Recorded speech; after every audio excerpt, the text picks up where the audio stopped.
एक बार की बात है, एक बिल में एक सांप रहता था। एक बाज उसको एक बार हमेशा परेशान करता रहता था और उसे समय एक विक्रम नाम के राजा थे। वह बहुत दानी थे। वह सोचता कि शायद यहाँ से एक बार राजा गुजरे तो मेरी मदद कर दे।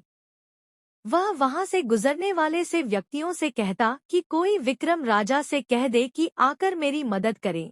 एक दिन संजोग से विक्रम राजा वहां से जा रहे थे। वह यही कह रहा था कि विक्रम राजा मेरी मदद कर दे।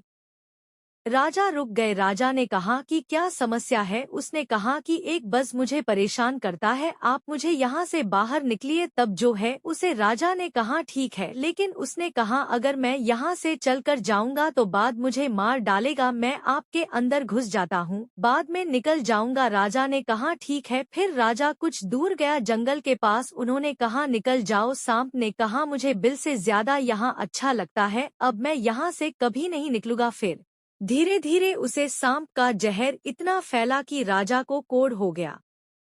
राजा पूरा शरीर कोढ़ से फैल गया। तब सोच कहाँ राज्य में जाऊं, मैं यहीं रह जाता हूँ। वहां पर ताम्रध्वज नाम के एक राजा थे। उनके 3 पुत्री थी। राजा ने तीनों पुत्रियों से कहा कि कौन अपने कर्म का खाता है, कौन मेरे कर्म का। दोनों पुत्री ने कहा पिताजी मैं आपके कर्म का खाती हूँ।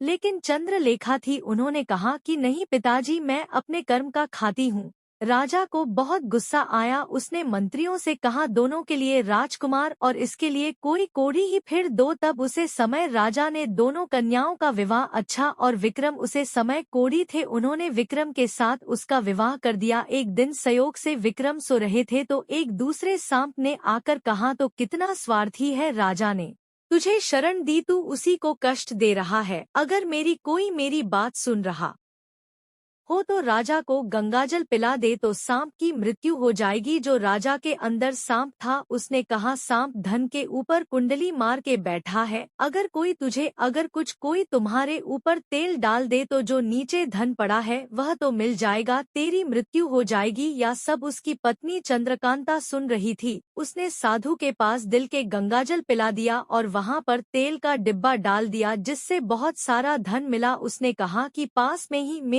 मेरे लिए एक जो है महल बनवा दो। राजा ने कहा ऐसा क्यों। उसने कहा नहीं बनवा दीजिए। फिर उसके बाद एक समय ताम्रध्वज के ऊपर कुछ दुश्मनों ने सैनिक कर परास्त करके प्राप्त करके और उसे जो है नगर से बाहर निकाल दिया। वह एक राजा की वहीं इस अपनी बेटी के पास पहुंचा और उसने कहा कि बेटी मैं आपको पहचान गया हूँ, मुझे अपनी गलती का एहसास हो गया है। सब अपने अपने भाग्य से खाते हैं, कोई किसी के कर्म का नहीं खाता है।